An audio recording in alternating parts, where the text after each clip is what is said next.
So, we're here. Welcome to the podcast. Welcome to the podcast. I'm Erica. I'm Flynn. I'm Andrew. Andrew is our guest today. He's one of our two captains on our team. And today we're going to be asking him some questions about the team, getting to know him, what his role in the team is, and what he does. So why don't we start off with, why is it called the Campfire?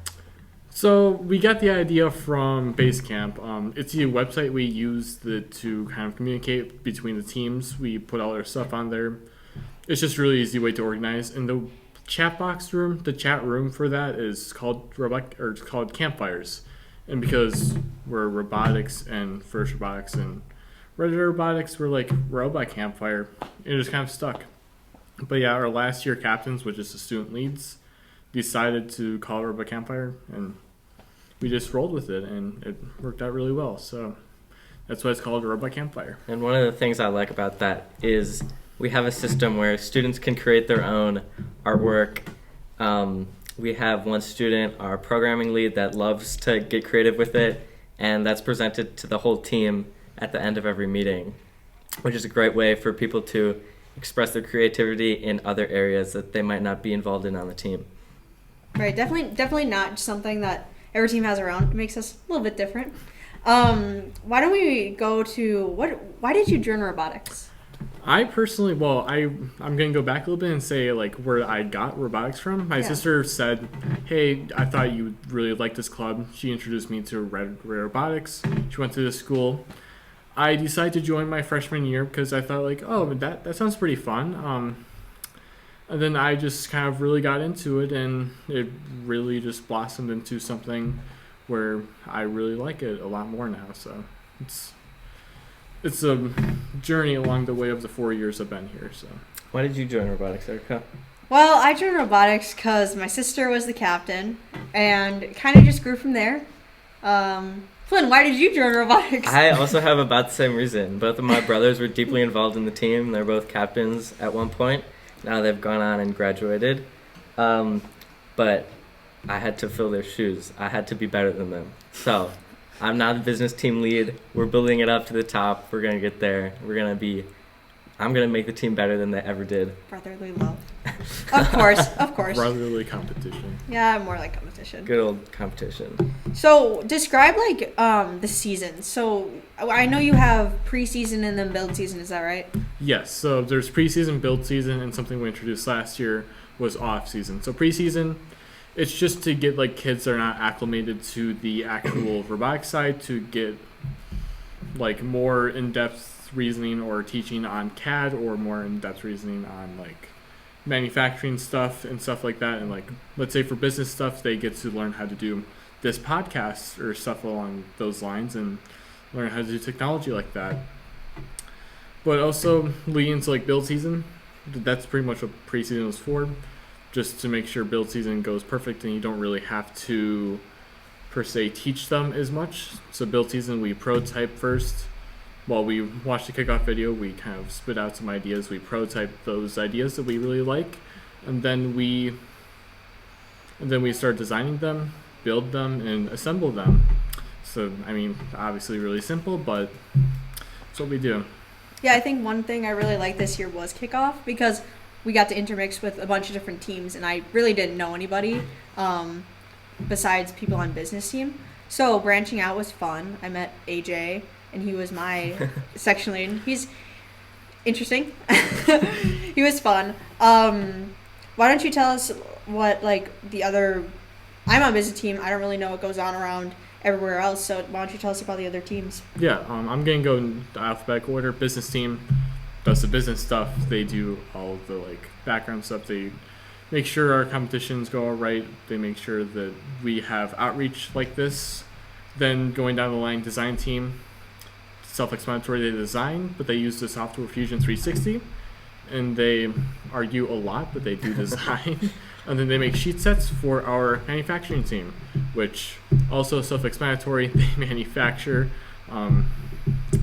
They use mills, Haas machines, a whole plethora of different ways to manufacture, and then once they manufacture those parts, assemble it, it gets handed off to programming team, which they go and program the robot, surprisingly. So that they make the autonomous work, they make the actual robot function. And I mean, without any of those teams, it would be very hard to be in the place that we are today. So, And I think one key role that really brings our robotics team to the next level is, you mentioned Fusion 360. That's taught all throughout our school district. So a lot of kids come in with the foundation of knowing how to use it, and even if you don't, you have preseason to learn it. But even our mills and our CNC machines, that's taught in our workshop classes. And we even have a robotics class here at North that can help students get involved in robotics during the daytime, during school, instead of having to come here after hours. But I definitely think we have a lot of outreach, not just within robotics, but throughout the building, throughout our community. We have a bunch of different schools that come to work on robotics all at North. What else would you say we do? So over the summer, I kind of forgot to mention off season. We have the off season over the summer, and then that's basically primarily for outreach stuff. So we bring our last competition's robot, which for us will be Aeolus, out and about. So like things around the city. So like we were invited to do something called Maker Fair, Sheboygan, and we brought our robot to our city green, and we showed kids what our robot was doing and like how the robot would function and stuff like that. And we also collaborated with John Michael Kohler Art Center, which is a art museum in our in the Sheboygan area as well, which we got to build a sculpture with them, and we got to do many fun things with them. So we do a lot of fun outreach stuff here. It's not only robots, surprisingly. And that's a great way to get new members of the community involved in this, especially the younger generations, building the STEM, building it from the bottom up. We also have an FTC team and an FLL team that we sponsor. So really, our whole program kind of builds up to Red Rider Robotics, and that's not only crucial for our awards like Impact, which are a big deal right now as we're getting to submission time in the build season, but it's also a great way to keep expanding our team and expanding our limits.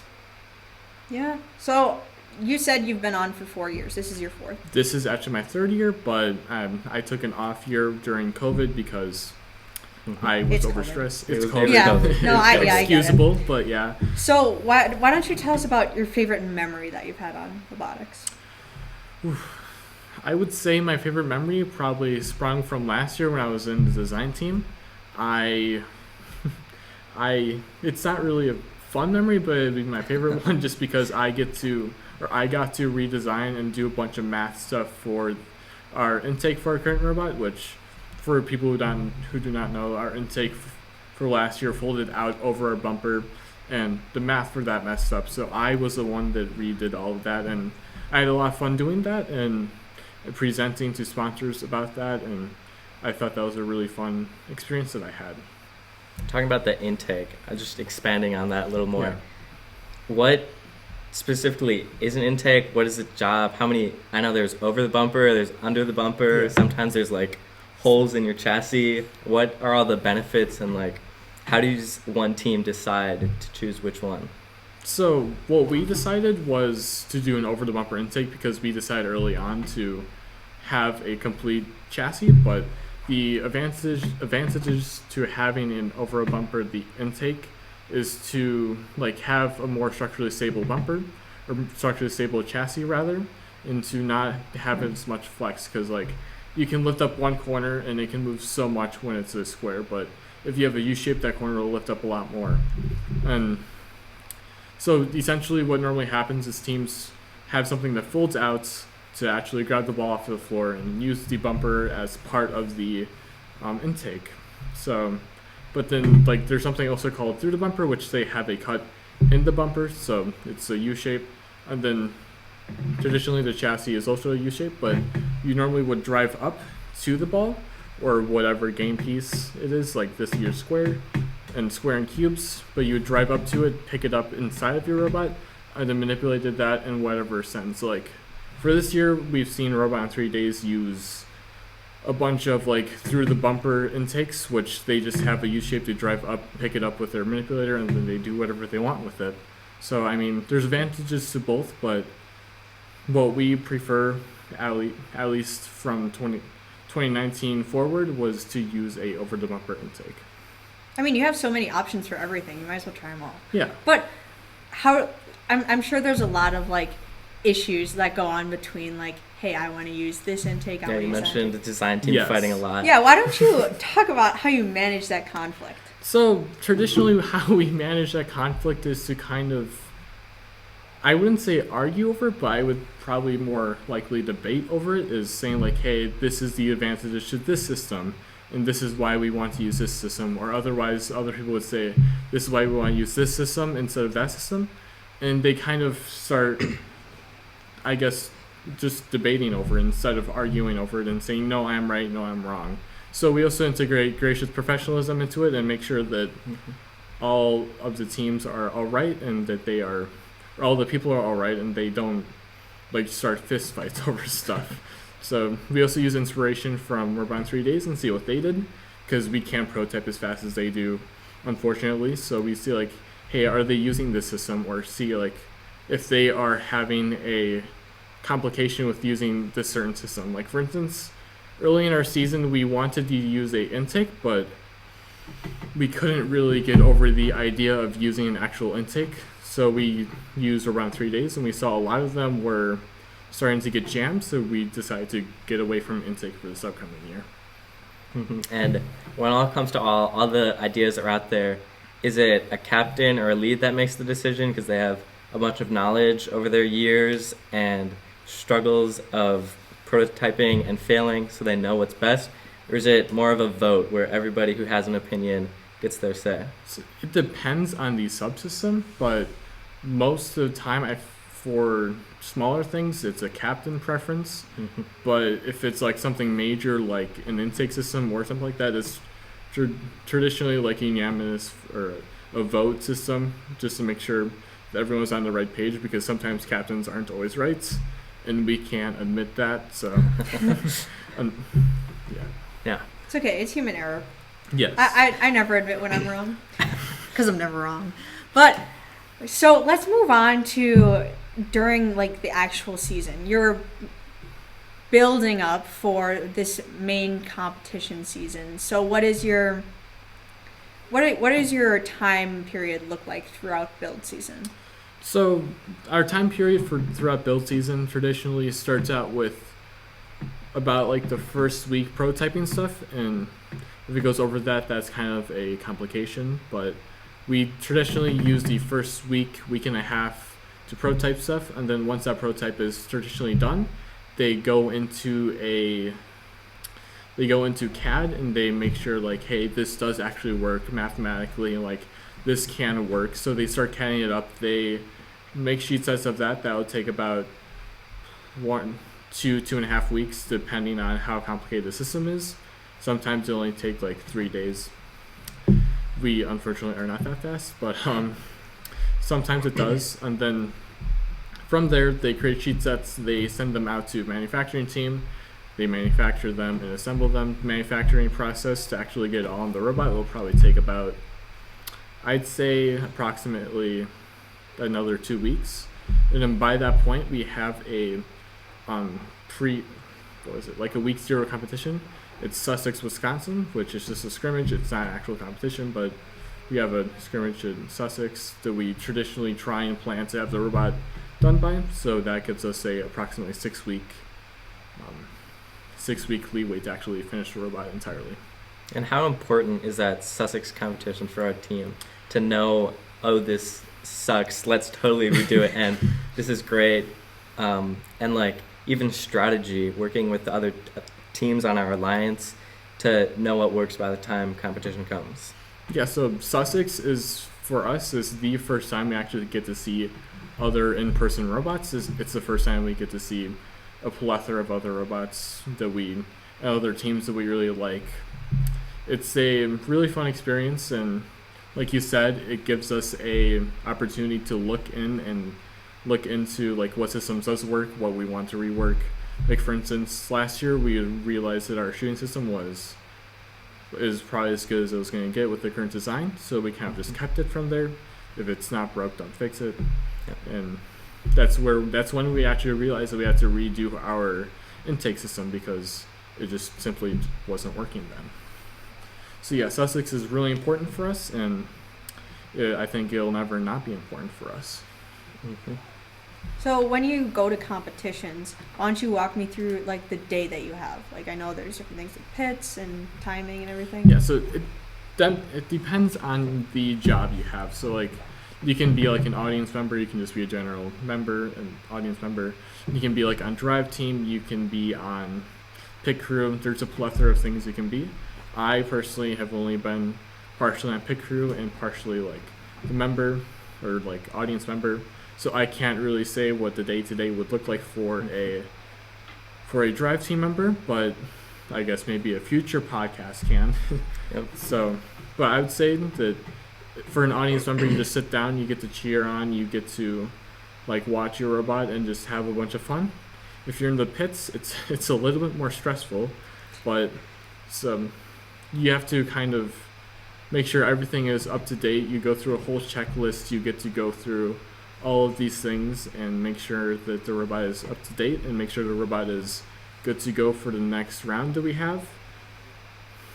Mm-hmm. And then you also have to check in with other pit crews or other pits at the competitions to see like, hey, this is what they're doing. Maybe we need a tool from them, or maybe they need a tool from us, and we're open to that. And I believe this year we'll also have like a 3D printer at our pit, so just in case a team breaks a 3D mount or something, we can 3D print it for them, and they get to continue on. Mm-hmm. And I know you mentioned walking around the pits, talking to other teams. I know that's crucial to scouting, which is a big part of competitions come the final day. Have you ever been involved in the decision of scouting? I know that's usually captains and maybe drive team, but do you have any insights on how that night will go? I don't have that many insights, but I know that they have like a list of teams that they like and a list of teams that they cooperate well with.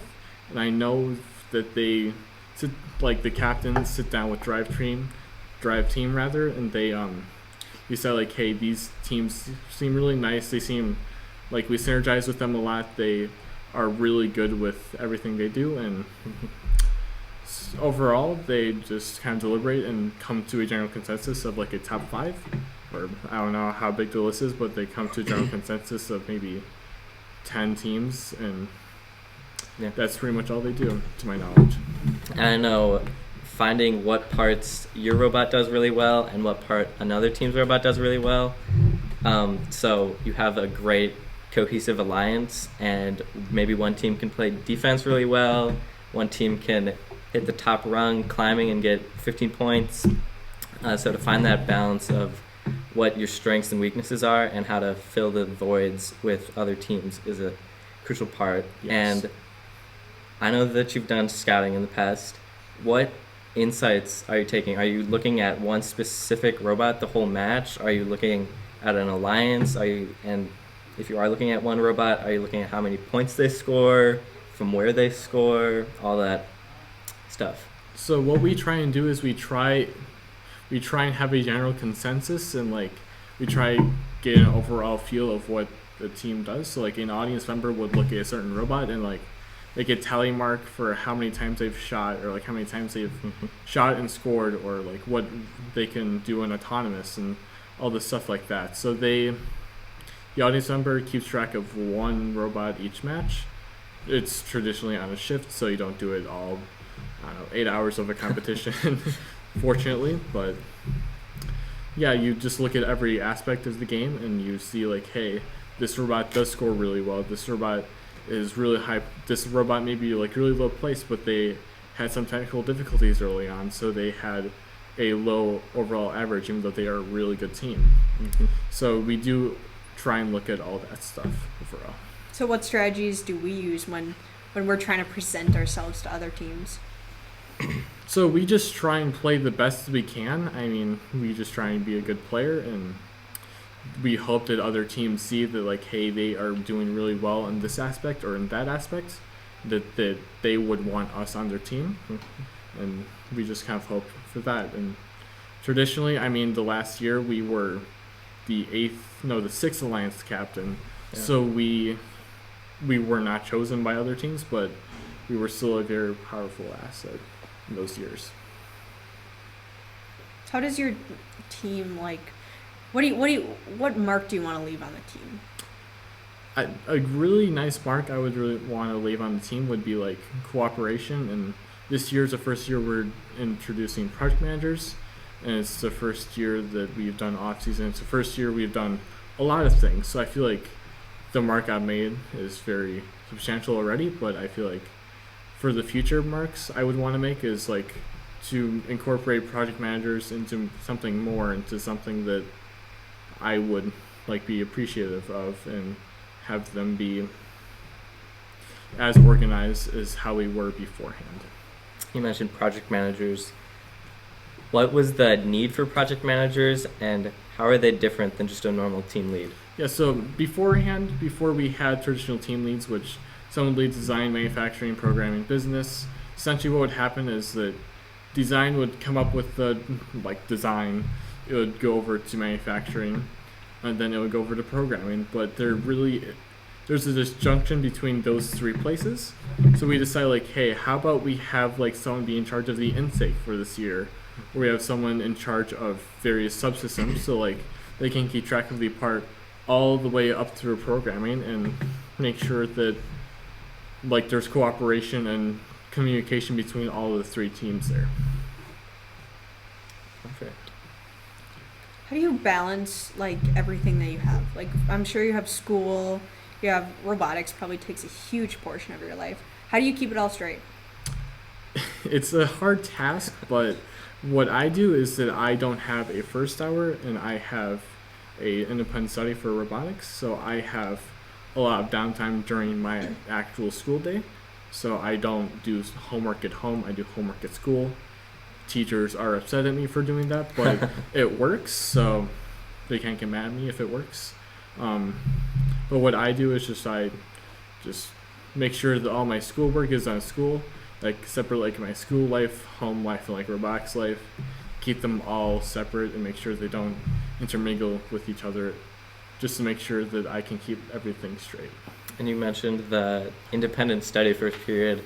Our head coach, Mr. Patchy, offers an independent study for leadership roles that can be really helpful for you to get the extra time that you may not have during the school day and during robotics.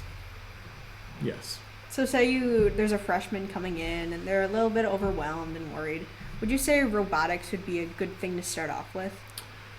I would say if you are overwhelmed with current school, that you might just want to take a little break from clubs and maybe come into clubs when you are more like assertive and more confident in your skills during school, because school life still comes first. Colleges love straight A's, even if you're they do love it, but yeah, I think prioritize your school life, and then maybe like later in the year or sophomore year, depending on how early you grasp onto it, dive into some clubs. Like maybe like your freshman year you decide like, hey, I really like this tech ed class, maybe you'll go join robotics, or maybe you really like this other like design class, so you go join robotics over design, or you go join like a graphic arts club to see how they do things there. And I don't know, I think freshman year can be overwhelming, but it's also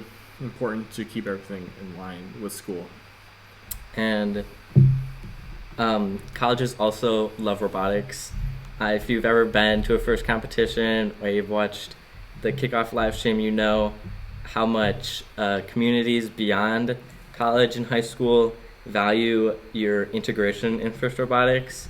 And our mission statement, Red Raider Robotics is a first student-led organization in the Sheboygan area who builds people, not just robots. This is done through teaching and mentoring necessary skills to be successful in life beyond school and robots. So I think a key part of that is your life beyond school and robots.